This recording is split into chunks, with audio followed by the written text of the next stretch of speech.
You win some, you lose some. Let me cut it, please, before John. Please, let me cut it. Which bakery will be crowned the ultimate accolade? Britain's Best Bakery. Saturday night at 9:30 on ViuTV 6. Dive into the world of endless possibilities. We're gonna eat, we're gonna drink, we're gonna get tattooed. The most mouth-watering food establishments. Unbelievable. The coolest microbreweries. I need that so badly, man. The edgiest tattoo parlors. Look at them, damn it, they're amazing. Out-of-the-box entertainment right in front of you. Food, booze, and tattoo. Sunday at 12 midnight on Channel 96 ViuTV 6.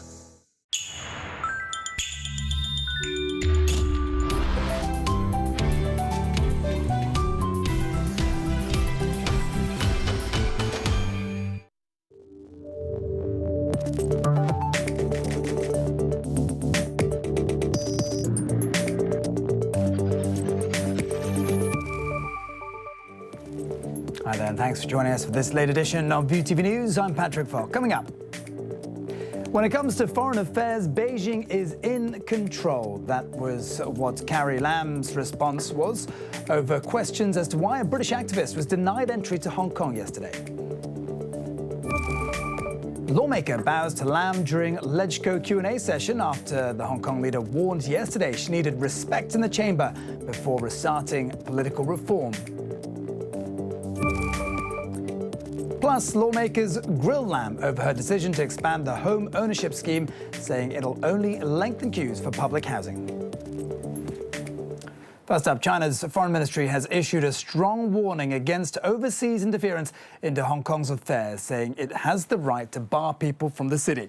That's after a British rights activist was denied entry into the SAR without any explanation. The chief executive faced a grilling over the matter today. She responded by saying Beijing is responsible for foreign affairs. At the same time, she didn't actually say whether the central government had a hand in denying Benedict Rogers entry. Rogers is co-founder of the Conservative Party's Human Rights Commission. He's been a vocal critic of Chinese-ruled Hong Kong's treatment of human rights activists. For more, here's Angeline Ong from London. Rogers says he's shocked at the decision to refuse him entry. He claims that China's embassy in London described him as a grave threat to China-UK relations. It appears from an article Rogers has written in the Guardian newspaper that the mainland authorities may have mistaken him for a member of parliament, or at least that his was an official visit. The fact is that Rogers, while a member of the ruling Conservative Party, is not an elected official, but he does run the party's Human Rights Commission.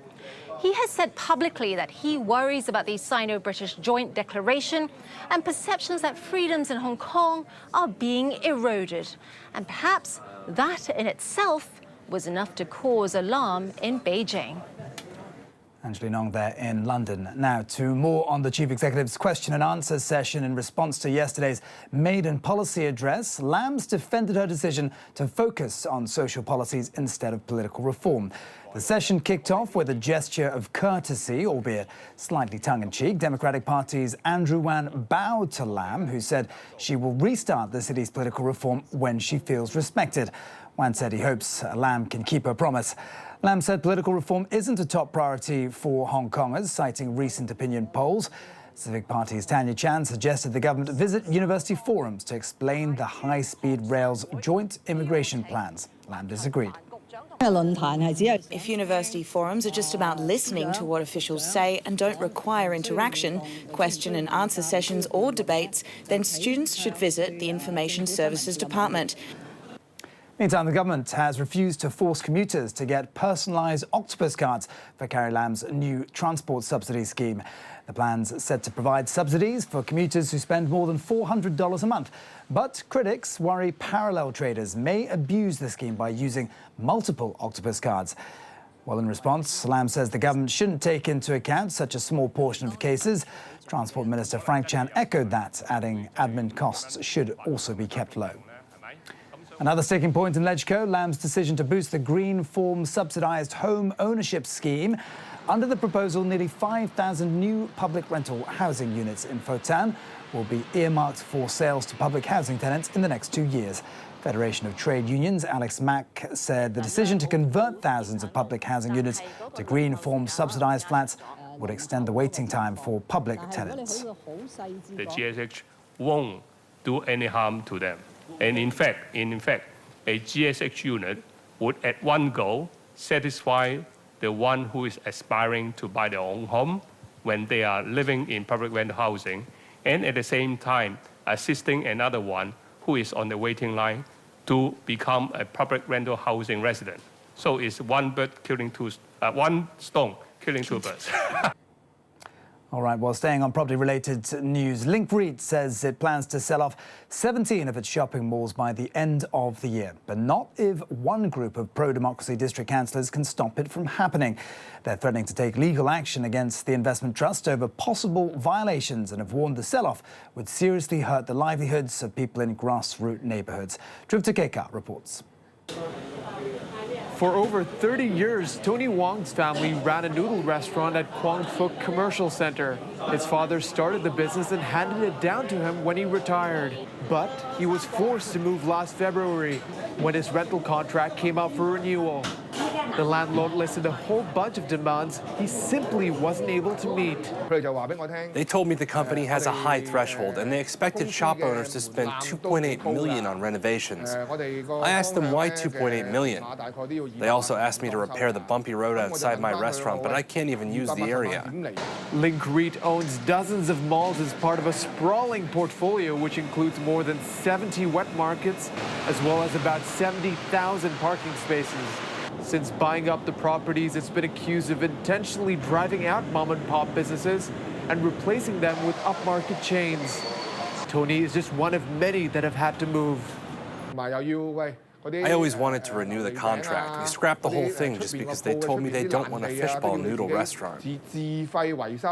Since 2005, we see that the privatization of these malls and car parks has driven the prices up in terms of rents, and ultimately the shops and the commodities that comes with it. They will use the excuse of remodeling the mall or the wet market in order to hike up the rent and force out small businesses and reintroducing chain stores or bigger names supermarkets.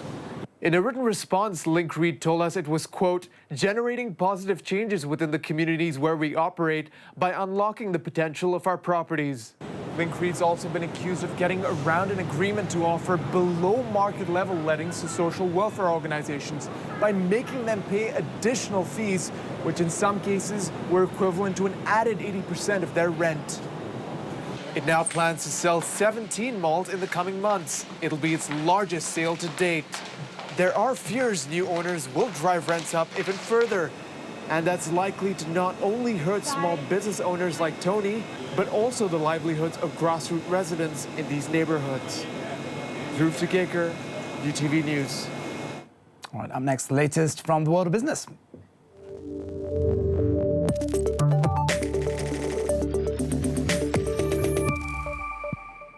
Well, we kick things off with a look at markets as usual, and record days for both Hong Kong and across Asia. The Hang Seng scaled a decade-high peak, led by shares in financial companies, to finish up around 0.25%. Markets across the region, meanwhile, hit 10-year highs thanks to continued optimism for the global economy. Trade news next, and US President Donald Trump has said he's open to bilateral agreements with Canada and Mexico if the North American Free Trade Agreement can't be renegotiated. Speaking after a meeting with Canadian Prime Minister Justin Trudeau in Washington yesterday, Trump said individual deals with both countries were possible. Talks between them are currently underway to modernize the 1994 deal, overshadowed by demands from Trump's administration that the US receive more favorable terms for US car production in particular. The US Chamber of Commerce on Tuesday accused Trump's administration of trying to sabotage the talks with poison pill proposals. Well, NAFTA is far from the only dispute on international trade at the moment. Today, China's Commerce Ministry said moves by the US and the European Union to target Chinese imports lacked awareness of World Trade Organization rules. Last week, the EU agreed to plans to guard against lower-priced products from China. Washington, meanwhile, has deferred a decision on similar anti-dumping tariffs and whether to describe China as a non-market economy, something Beijing said showed Cold War thinking. Well, when it comes to investment, it doesn't get much bigger than this. China's top e-commerce firm, Alibaba, is launching a $15 billion drive to build overseas research hubs to compete in e-commerce, logistics and cloud technology. Fred Katayama has more. Chinese e-commerce giant Alibaba is shelling out $15 billion to build 8 research hubs around the world. The centers will be based in China, Israel, Russia, Singapore, and the United States. Alibaba will hire 100 people to work on artificial intelligence, quantum computing, and fintech. The goal is to beef up its e-commerce, logistics, and cloud technology. Crane Fund's Chief Investment Officer, Brendan Ahern. So Alibaba ultimately is at the epicenter of Chinese internet and e-commerce, which is a confluence of all things within the technology ecosystem. If it's big data, internet security, Internet of Things, artificial intelligence. Alibaba sees how that's taking place in China. It's not happening here in the United States nor in Europe, but it's happening in China, and they see that becoming a global phenomenon. So setting up this global academic network allows them to pull the greatest minds, students, professors, to bring what's happening in China to a global audience. Alibaba has been growing quickly. Since 2016, it has launched data centers in countries such as Australia, Japan, and Indonesia. The company's building a war chest to better compete with Amazon, as well as with global payments, cloud, and logistics firms. Back on the ground, meanwhile, China's car industry continues to obsess automakers. The latest car giant with plans for the mainland, BMW. The German luxury car maker is reportedly looking to form a joint venture with Great Wall Motor. Kate King reports. It launched no less than 12 new energy-efficient models at the Frankfurt Auto Show this year, and it seems BMW isn't content with just one Chinese venture. Reports it's looking to form an alliance with Great Wall Motor sent the Chinese firm's shares up nearly a fifth. BMW at the moment is already the second leading premier car manufacturer within China. It's obviously trying to push into that first spot, but it's getting increasing competition from Mercedes, who are the third most popular there. BMW is China's second largest premium brand after Volkswagen's Audi. Its sales there grew by 11% last year, but Mercedes enjoyed 26% growth thanks to a fresher model lineup. Alternative fuels remain the focus. China wants hybrid or electric cars to make up a fifth of auto sales by 2025. It's loosening joint venture